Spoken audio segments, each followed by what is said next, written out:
Here we go again, Raider Nation. It's the return of Raider Homer Superfan Show, here on the Raider Homer channel. Now this show is not your average interview. On Raider Homer Superfan Show, we get to the stories behind the images that you see all across social media with some background music to add to the overall tone of each episode. In previous episodes, we've heard from Oaktown legends, Raider Dirty Jers, Joker Raider, Raider Mob Boss. We've heard from Raider YouTubers, the Raider Critique, and Raider's Voice. We've also heard from club presidents from all around the Raider Nation. We've even heard from Oakland Raiders DB coach Randy Hansen. In this episode, we'll hear from the elusive Wade Raider, aka Deadpool Raider. Wade exploded onto the Superfan scene and has blazed his own trail in the Raider Nation. I had a great time talking to Wade, and I'm excited to bring the Raider Nation his story. So be sure to subscribe to the Raider Homer channel if you haven't already. You don't want to miss the origin stories of superfans in the Raider Nation. With all that being said, let's get to the interview.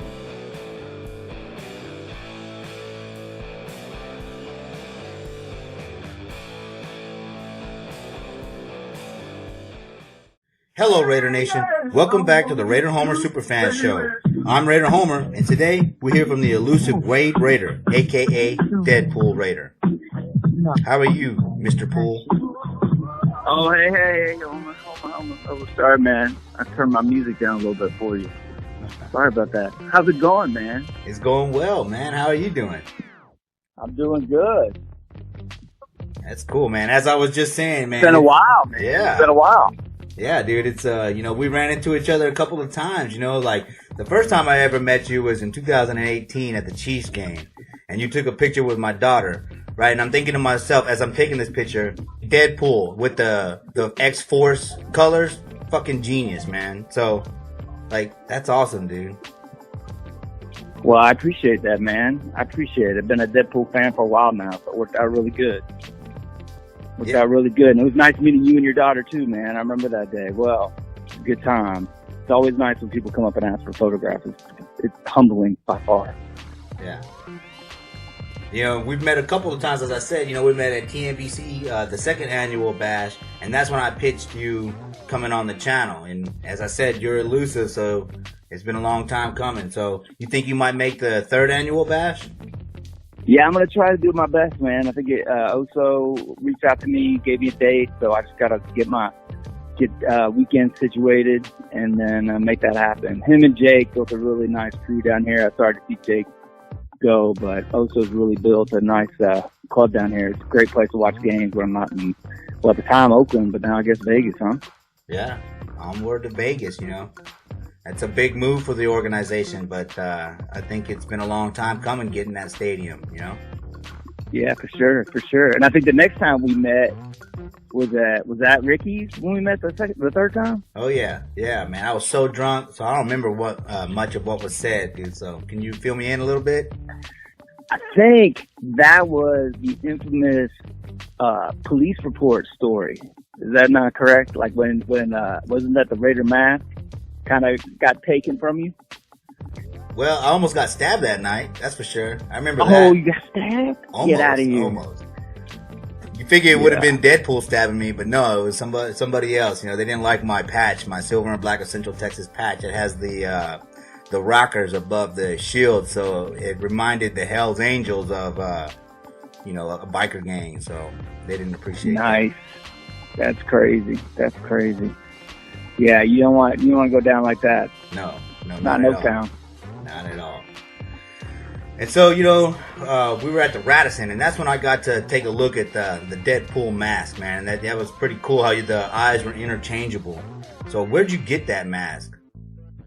So I had that custom made by a guy who makes Deadpool replica costumes online, and he does amazing work. He's pretty much an artist. He's done work for a lot of famous people and stuff. So it's not like a cheapy mask that you can just get anywhere. So I sent him a comp, kind of what I wanted, asked him if he could custom paint it for me and stuff like that. And he was down. And he created, the whole get up that I got, with the gloves and everything else. And, so that was kind of my first venture into Deadpool Raider, was kind of once I got that gear. So it was a good time. In Houston, at the TBH opening party, you know, the Black Hole chapter in Houston, their opening party. You know, I walked up and I ordered a beer and I looked to my right and it's like, oh, it's you. You know, so it was cool to recognize you, and you recognized me. Of course, you were, I don't think you were going to say anything to me unless I noticed you. Yeah, it always trips me out when people who have met me over a while, I forget who see me without the mask. So when people come up to me, I never know if people know who I am. I've sat in bars full of Raider fans before, and, you know, nobody knows who I am. So whenever anybody approaches me, it's a little off-putting. I love it, but it's a little off-putting at first because generally nobody has a clue, and I can, you know, and it's pretty quiet. You know, when I put the mask on, obviously it's a different situation. Yeah, I can appreciate that. That's why, you know, I try to wear the mask as much as possible because I can imagine, you know, I see all the people trying to take pictures with you with the mask on, so I can imagine, you know, wanting to keep your privacy enough to where, you know, you can live a life, you know. Well, and it's not just that. I mean, you see me without my mask. Nobody wants to take a picture with that. So that's another reason I wear a mask. Yeah, yeah, man. I got a face for radio. That's for sure. That's right. Did they say one time, was it 2 avocados having sex? Something like that? Yeah. All good. Well, you're not that bad, I wouldn't say, because you're not all burned up. But hey, it's pretty rough, though. It is pretty rough. Good times. Good times.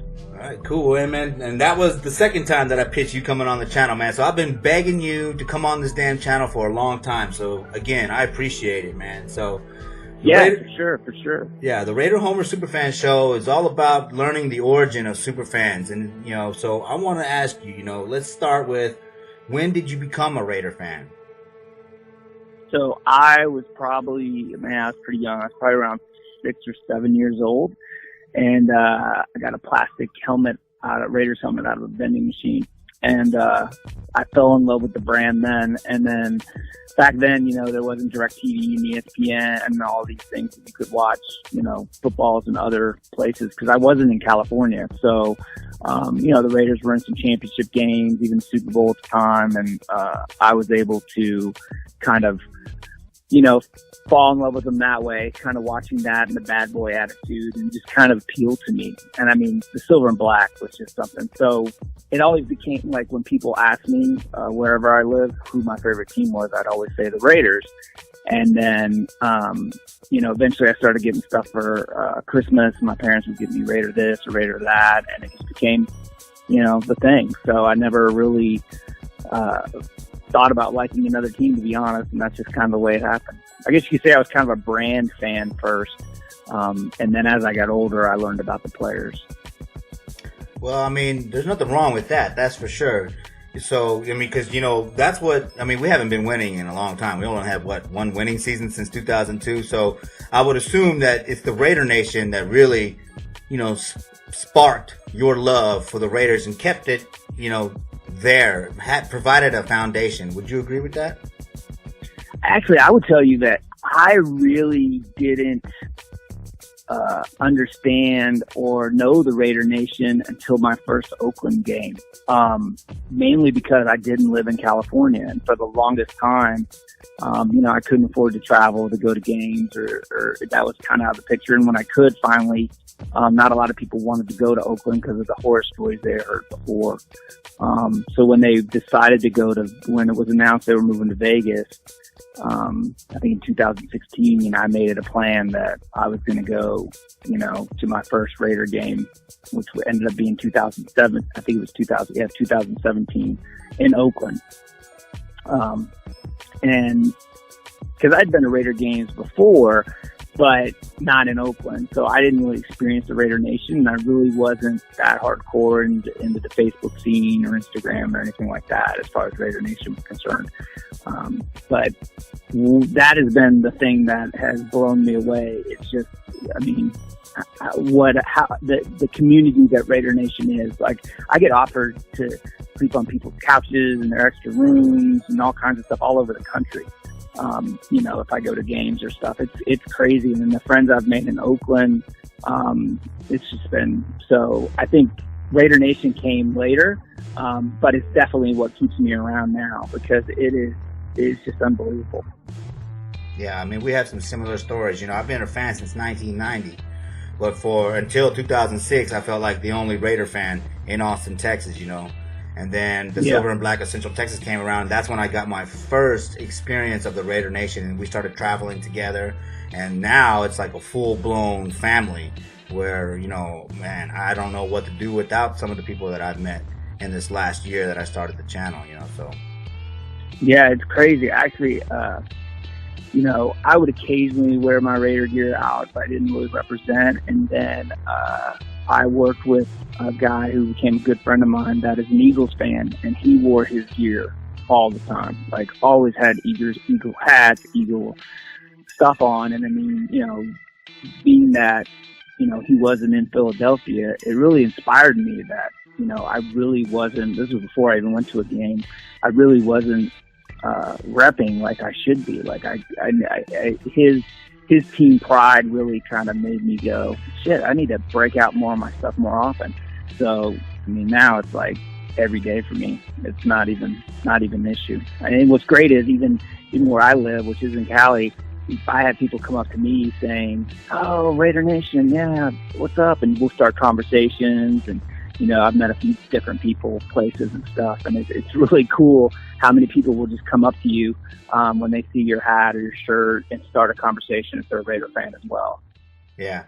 Instant conversation, instant connection, you know, just, yeah, all out Raiders. You know, that's one thing I love to talk about is the Raiders. So.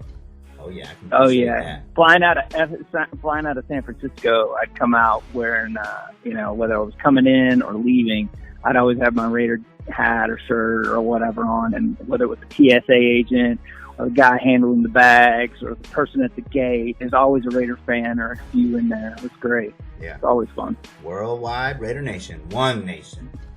One nation. And speaking of one nation, man.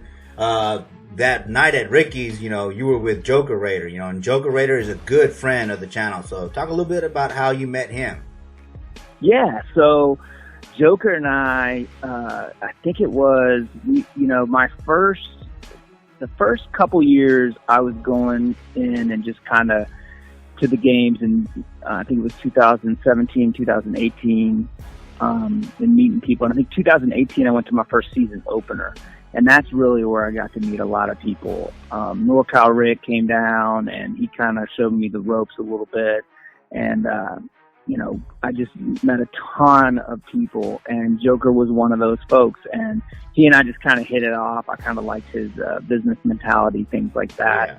Yeah. You know, and it was just something that, you know, we just became quick friends because we have a lot of the same ideas and aspirations. So we started talking a bunch, and then, you know, hooking up games and things like that, and hanging out. So yeah, Joker's a good dude. And then obviously another guy that I met like the very first game from Oakland is Cold Raider 65, and Cold and his crew, the Lost Park crew, they were like the first guys. I had never really taken pictures, like crazy pictures before my first game. I met those guys when we went outside the stadium, and we started taking, you know, people were just coming up to us and asking me Cold to take pictures with them and all that. And a bunch of the, you know, his crew were taking the pictures for us, and it was just a cool time, man. It was just like, I've just met so many cool people. So nowadays I'm really open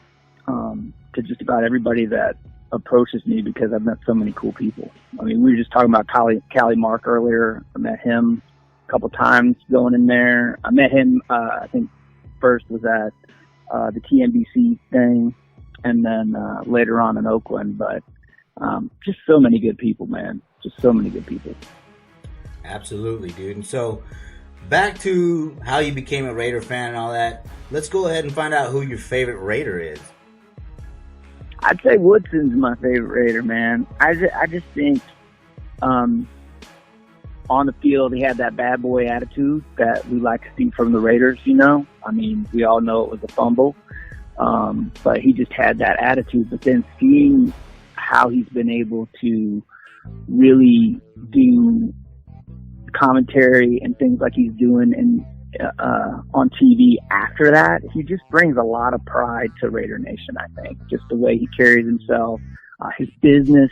You know, when people think about the Raiders, they don't think of, you know, and you describe what Woodson has done, you wouldn't think the two go together. Like, you know what I mean? As far as like the stereotype that we get. And I just love that about him. I just love that he's such a great representative, but he's still, you know, just a badass Raider, period. You know, his stats don't lie. He's one of my favorite Raiders. Of course, my favorite Raider of all time is Bo, but I remember being 18 or whatnot in 1998, and as you mentioned earlier, we didn't have the luxury of NFL Network and whatnot, so I remember running to the school and getting the sports paper to see if we drafted Woodson first, and we did, and I was like, yes, and you know, I got the toys, and I got a big fat head on my wall of him and all that. He is a consummate Raider, you know, and it was painful to see him go to Green Bay, but at least he got that Super Bowl and came back and retired a Raider, and it showed the Raider Nation the amount of love that he has. Yeah, I like Bo. Obviously, is one of the greatest Raiders of all time. I think Woodson surpassed him for me after so many people beat my ass with Bo Jackson and Technical that I just got tired of it. Man, I used to kick my brother's ass with Bo Jackson all the time, man. He'd be like, F that, man. He'd throw down the controller. Dude, we broke so many controllers, man, getting his ass kicked, man. Bo was a beast. If you know how it was like I didn't have the controllers or the what was it, Atari, right? I didn't have it, so it was Nintendo. Nintendo. I didn't have the Nintendo, so whoever had the Nintendo got to play Bo Jackson. That's just the rules of the house, right? Like, if there are no Nintendos, they got to, and I didn't have one, so I never got to be Bo Jackson. It always pissed me off. In fact, when I got older, I bought a Nintendo just so I could be Bo Jackson. So it was awesome. Yeah, dude. Let me plug one of my other shows, The Road to the Tecmo Super Bowl, man, where I just run all over the place with Bo, man. You should go back, and play it as much as possible. Yeah, it's great. That was just awesome. That was another great thing about the Raiders. And it sucks that he got injured, because who knows how far Bo Jackson could have gone without that injury. Yeah, I mean, to the moon, I guess. You know, I mean, that guy was a superstar. You know, he was in all kinds of media. You know, you can go to the school library and check out a book and learn his story, you know. Cartoons, video games, commercials, football, baseball. It was fantastic to see him do. Oh, he was hitting those Michael Jordan type Nike ad type things. Yeah. I mean, he was like, he put his name on it. It was selling everything. Yeah. It was awesome. So you might have mentioned this earlier, but let's just go ahead and confirm it. What year did you become Wade Raider? 2017. Yeah. 2017. Okay. So, yeah, originally I was Deadpool across the board, and then somebody reported me to Facebook, and they were like, you can't be Deadpool on Facebook, so I became Wade Raider on there. But 2017, the Chargers game, it was October, can't remember the exact date, 18th or 17th, and that was when I suited up for the very first time as Deadpool. Yeah, it was a crazy experience. Ended up in a rap video. Met a lot of great people. Met Gorilla Rilla, his wife Jungle Jane, for the first time. Down in the black hole, had front row black hole tickets. And honestly, I thought that was going to be it. I really thought that was, I thought I'd go to one game in Oakland. You know, I didn't think I'd be flying across the country all the time to go to games. And I went to one. I thought that would be it. And honestly, I loved it so much. That was a Sunday night. I came home that Monday and immediately started looking at Thursday night game tickets, which was the Kansas City game, and basically decided, you know what, 3 days after going to my first game, which they had lost, and I remember thinking, if I had this much fun when they lost, I had to go when we won. And it's a Thursday night game, Chiefs. I thought, no brainer, you know. So I managed to get another front row black hole ticket, flew out there to SFO, went straight to the game on the BART, tailgated, went to the game, and then after the game flew straight home, all on the same day, all on Thursday, and had a blast. And then I was hooked after that. Then it was like I went to another game in Dallas. Oh, I guess we were playing Dallas. And that was the only game I didn't sit in the black hole. I had 10th row 50-yard line tickets. And that was the infamous card game. And it wasn't the same, man. And then I never sat anywhere else but the front row of the back hole after that. Yeah, I got lucky and got to get in the black hole. Jersey snuck me in there. I was chilling out with Hell Raider once she disappeared, but then they kicked me out, man. I was trying to sneak my way up there, but I couldn't make it, man. Security they were on top of it, you know? It's so cool, man. I'm going to miss it so much. It was such it was just such a cool experience. It was really cool. Talk about family down there, man. Right. Those people are family. Yeah, TBH is all about being a family. For sure. And I like to see what, Cisco's doing a great job with Vegas and everything. And I know that's tough being, trying to stay Oakland loyal, but still, move the brand to Vegas. And you got to appreciate what those guys are doing. I know Michael Aragon and all those guys are really doing what they can to be respectful to Oakland while at the same time, do what's best for, the Black Hole and the Raiders and everybody in the Raider Nation for that matter. So much respect to those guys. So you were just talking about how you suited up, maybe thinking that it was only going to be a one-time thing, and you were telling us how you just kept going back. It became addictive, right? And so you went from maybe just a one-time thing to a TV spot with Gorilla Rilla and the Violator, right? Where they were talking about your profession and promoting the Raider Nation. Talk about that. What was that experience like? Oh, that was cool, man. So the last season, I decided I was going to go to every single game, like every home game. That was my goal. So for this last season, I got tickets to every single game. So I think it was on Instagram, Shannon Spake, who's on CBS, hit me up and was like she wanted to do something special for the Black Hole or whatever. And she had mentioned that, she would be interested in like what we do for a profession. And so I said, oh, that'd be cool, and she was wondering, like, would we be willing to show our faces? And I was like, I hit up Gorilla Rilla, and kind of asked him, since he's kind of the ringleader of the whole thing, and was like, what do you think? And he's like, well, I'm not interested in showing my face, it's not about that. And then I came up with the idea of, well, what if we took pictures at our work with our gear on? And Gorilla was down with it. Shannon thought it was a great idea. So I had Gorilla. Actually, Grim took the pictures. He wasn't made up, though, and so did Scar. And then Air Force Larry, and then Gorilla and myself. And then I sent them off to Shannon. And then she was super psyched. She called me. She actually called me, did a little phone interview with me and asked me some questions.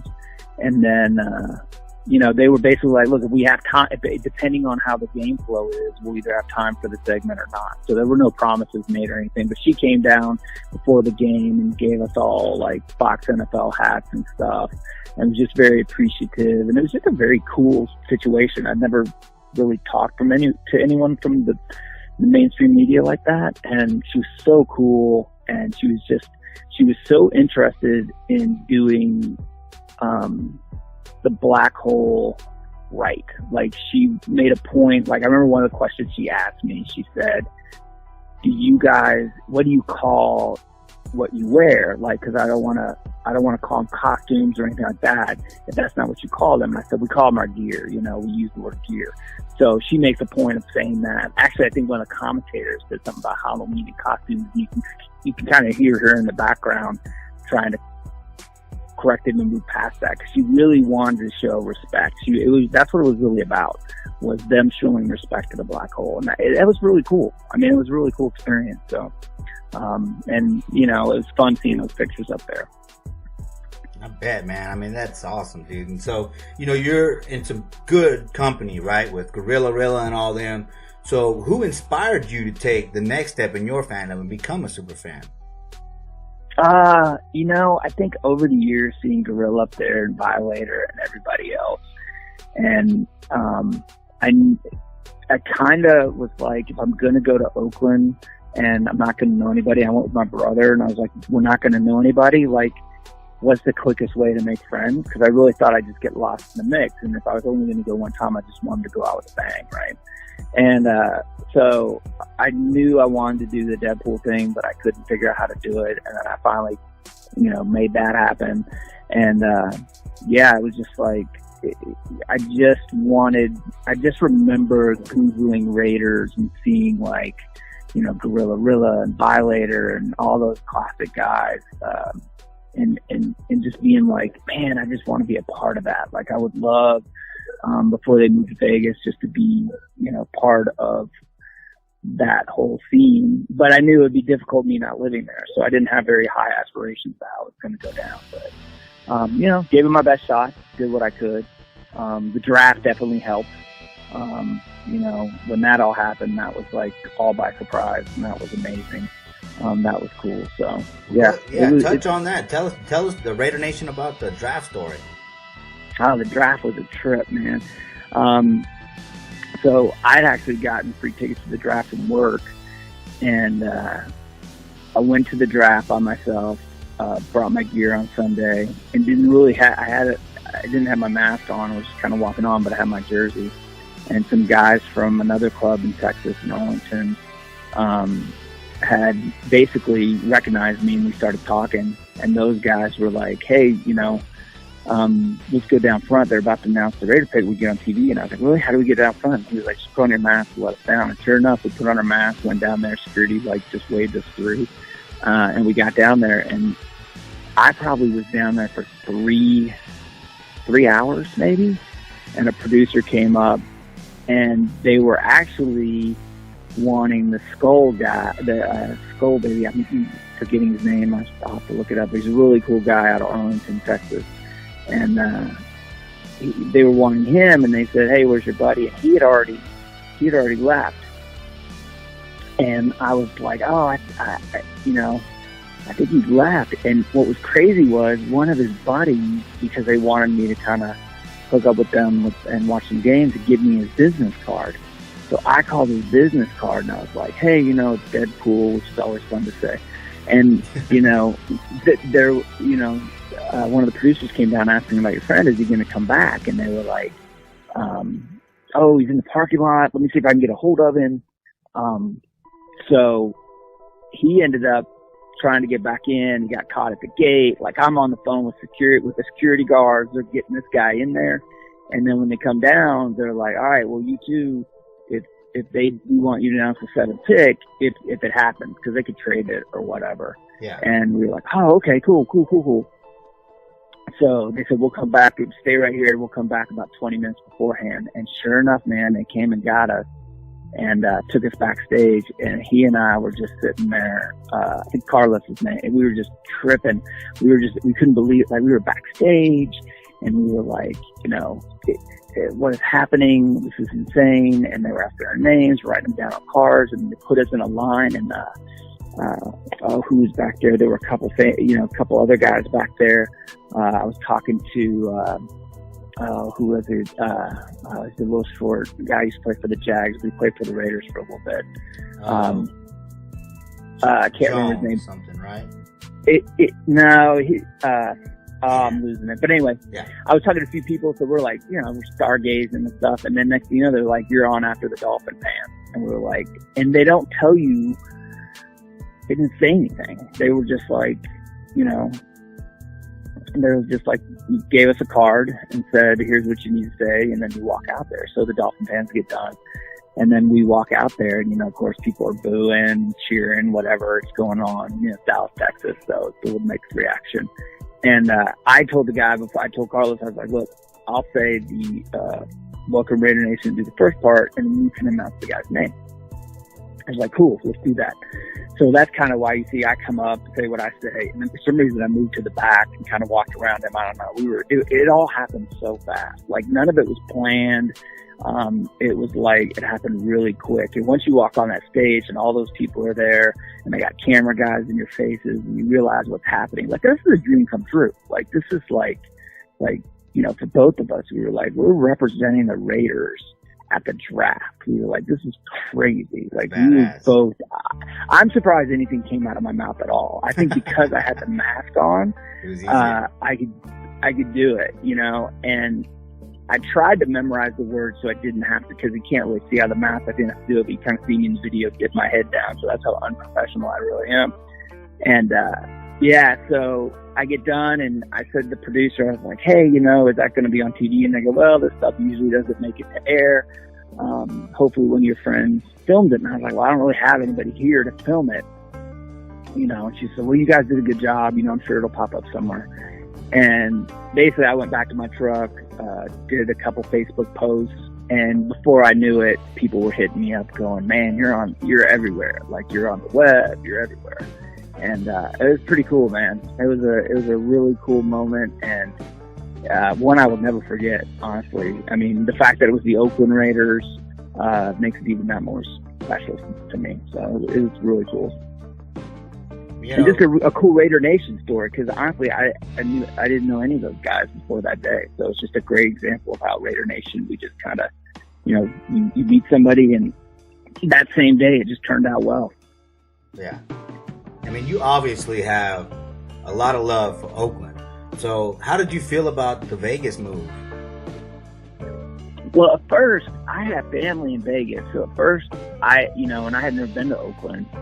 So honestly, I was okay with it in the beginning and understood it, obviously, from what I had read in the media and everything else. But then once I got to Oakland and started meeting people like Cole Raider and the Lost Park crew, and then obviously Jamal and a few other guys that were really, you know, Riot and things like that were from Oakland hardcore, and understanding that those guys, basically woke up on Sundays, got geared up, and went to these games and had been doing so for so many years. And I kind of put myself in that situation because I had never had that opportunity. I've never been able to, like, leave my house Sunday morning, drive to the stadium, go to the, tailgate with my friends, and then go watch the team I love play on football. I've never, with my family or with my parents. And a lot of them have done it with their dads. It's been a tradition passed down. And once you hear some of their stories, and you meet like the B-Lock crew and all those guys, Oscar and everybody in that whole group, and you hear how long they've been doing it and the bonds they formed and things like that, you start to understand why so many people are pissed off, and and rightfully so. I mean, they're now going to do what I do, which is not the same. It's not the same. I mean, having to schedule flights and pack bags and fly in and get a hotel and do all this stuff, 10 games of the year, is a lot, and it's stressful and it's hard on everything. So to go to that from, hey, waking up and driving your own, truck or car to the stadium and leaving, going home and getting to bed at a decent time and waking up and going to work the next day. God, man, I mean, how awesome would that have been? You know what I mean? Like, yeah. So I totally feel for all those hardcore Oakland natives and those guys that would do that. It's going to be a definite change, and I hope all of them get a chance to go to Vegas. And for those that don't, I hope that they do what we do here in places where we don't live where the team is, and find a group of people to go watch the games and still kind of replicate what Raider Nation is once everything cools down a bit. So you mentioned Cisco earlier, and about how he's set up shop in Vegas. So are we going to see Deadpool in the Black Hole in Vegas? My season tickets are not in the Black Hole, unfortunately. Because I was not an Oakland season ticket holder, I bought all my tickets on the secondary market, which means I would be paying for those tickets for the rest of my life. I did not have the opportunity. By the time they offered me and my fam tickets, those were gone. So I'm actually on the polar opposite of that. So, what I'll probably do is do the same thing for secondary tickets if I can, and try to get down there as much as possible. But it'll definitely be a different experience for me because, the people that bought the tickets there deserve them. And they obviously, if they got an opportunity to purchase that, their heart, they've been in Oakland for a long time. So hopefully they decide to go to games and represent. But if they decide to sell, I'll definitely do what I can to get down there. Well, if you make it down there, hit me up because I'm definitely interested in your tickets. Yeah, for sure. No, my tickets are definitely, we're in the opposite end zone, kind of on the Raider side. I think it's about 8 rows up. So they're good good tickets in the corner, so they're good. They're not Deadpool tickets, but they're good tickets. So that's kind of where Darth Raider was, right, in Oakland. Yeah, like I think I'm right. I think I'm in a couple. I think Kukui is right. I think front row, the next section over from me. I think so. But, you know, Raider. I think Cisco said it best when he got interviewed. Like, we're going to be all over the stadium. Like, you know, it's going to be there'll be Raider Nation everywhere. And I know, like, there's guys like Thanos and Cold and a bunch of other Mistress and a bunch of other people that rep every day. Joker that didn't have front row black hole tickets, and they've done the nation proud. So if that's how I got a rep, I'll definitely do that as well. Awesome. You know, so the Raider Nation is all about giving back and supporting charities. So what kind of charities does Deadpool support? So I really like Oakland Jules and her Nurture Oakland charity. I've supported her a bunch. I like what she's doing out in Oakland for the homeless, getting them shelter, getting them food and things like that. And I highly encourage anybody to look her up. I do what I can there. And then our TNBC crew here has done a great job of, setting up different fundraisers and things like that, whether it's Christmas or everything, and I do that. And then, for me, I've looked at so many Superfans have so many great charities, whether it's breast cancer or different kinds of cancer. I'm a big dog lover. I have 2 Rottweilers, are rescues. So the SPCA is a big thing for me, as well as there's a Texas Pet crew that I got one of my Rottweilers from that I donate a lot, donate to them as well, so they can continue to do the work that they do. So I just like to work behind the scenes, man. To be honest, so many people put a lot more work into the charities and things like that, and I'm fortunate enough to be part of that network. So I do what I can to try to help them as much as possible. So I wouldn't say I have like one that I'm totally dedicated to. I just try to help whenever I can. That's awesome, man. I'd look to get into some charities myself, man. I feel like I need to pick it up. St. Jude's is one that I really like, so I'm definitely gonna be stepping it up on that front.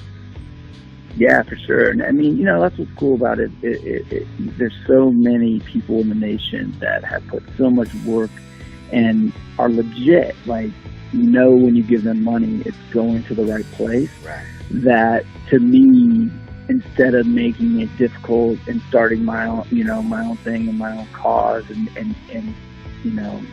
I'd rather take my time and really push people towards them and support them as much as I can behind the scenes.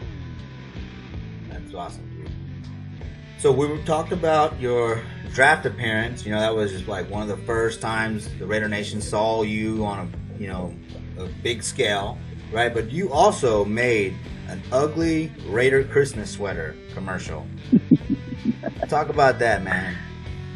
Yeah, so when I first started doing Deadpool Raider at the first game, and I had that idea to do that piece.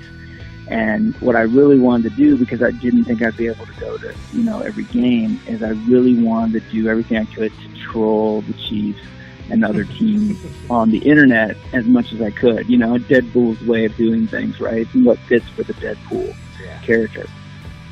So I'd seen that commercial from NFL Shop, and I was learning how to do some video programs and things like that, some editing. So I took it on as a little self-project to do that. So I shot myself on green screen, used After Effects to take the other guy out, put myself in, timed it, adjusted the color and lighting so it looked like I was really there. And I actually, when I first released it, I didn't have very many followers or anything. So, it did well. A lot of people loved it, and it got passed around a little bit. And then eventually the next year I recycled it. And by that time I had about 3,000 followers, and I had a bunch on Facebook by then. So then it did really well. I think it went up to like 125,000 views or something on Facebook. And then this last year I did it one more time, just because I haven't had time to do, with traveling to games and everything else, I haven't had time to do a new one. and I think it's up to like 425,000 views. And it's so funny how many people will come up to the games and either know me from that commercial or ask me if I'm really the guy in the commercial. So it was definitely fun, and I'm working on a new one. I hope to have out. I've got a couple other videos that I'm going to try to release before we get to Vegas that hopefully everybody enjoys. So you haven't seen the last of the Deadpool video scene. There's a few more in the works. Well, you heard it here first, Raider Nation. Make sure you subscribe. Like I said in the past, man, people like to come on here and talk. So thank you for that news, man. I appreciate that. For sure, for sure. Now, all this work that you put in, man, you deserve the credit that you're getting now and the recognition that you're getting now. But Rob Liefeld saw you on TV and approved of it. How did that make you feel being a Deadpool fan and after all that work you put in? It's unbelievable. I actually, went to that game, the Monday night game, and you know how the Monday night opener weekends are, and the games and the after parties and everything. So I crashed pretty hard that night, and I woke up, and somebody that I work with, actually one of the higher ups, had texted me and had the comicbook.com article about how Rob had seen Deadpool on Monday Night Football and commented it on Twitter. And he sent me that and was basically like, please tell me this is you. And sure enough, it was me. And it was just, it was amazing. And since then, I have, Rob has picked up a couple other things that I've done and either put them on his story or, like them or things like that. So he is a really down to earth guy. And I'd always heard, if you follow him on Instagram, he was actually in Oakland at the end of last season, and I really wanted to go. But a bunch of the guys that I know actually went. And actually, there actually was a Deadpool before me. So Mike, one of the guys, I didn't know this, but I met him afterwards. He did Deadpool before I did, and he went by Raiderpool, I believe. And he and some of the other guys that do cosplay for Deadpool all went and met Rob, and they got their picture taken and stuff. And he talked to Rob about me, and Rob said he remembered me and all that stuff. So that was pretty cool. So yeah, so I can't claim that I was the first one evidently to have the idea. I kind of stepped on Mike's toes a little bit, and we met later, and and he was really cool. And he had even said like he eventually wanted to get to the point to where to be, have his costume be like mine and, have more detail and things like that in his. But we met up I think it was end of last season, a couple of games, and got some pictures taken and hang out. And he's just a really cool dude. So he's been doing it for a while. That's awesome. Dude. But yeah. That's awesome, dude, because, as you know, Darth Raider was not the first. The first Darth Vader character in the Raider Nation was Dark Raider, but his name is Mike. And him right. and Charles Ibarra, they became friends too. So that's awesome. I would like, when I'm done doing the Raider Homer thing, for that moniker to be carried on. Because these are, just characters that exist in our culture here in America that, kind of represent who we are, and then they represent the Raider Nation in some cases. So I think, that's awesome. Yeah. Good time. Now, what were you going to say about Rob Liefeld again? Oh, I was going to say, well, Rob, I would have loved to have met him and hung out with him, but those guys, it was cool that they had that conversation. And then just being, knowing that he approved it and just, he'd seen it and thought it was cool, it just made my day, man. It's been a trip. To have the draft and, all the love for the Chiefs sweater video, and then have, everybody in the Raider Nation react the way they have. And then to top off last season, or start last season with, the creator of Deadpool, one of the creators of Deadpool, recognizing and approving, what I'm doing, it was just it's hard to put into words. I was speechless, to be honest. It was very, very cool.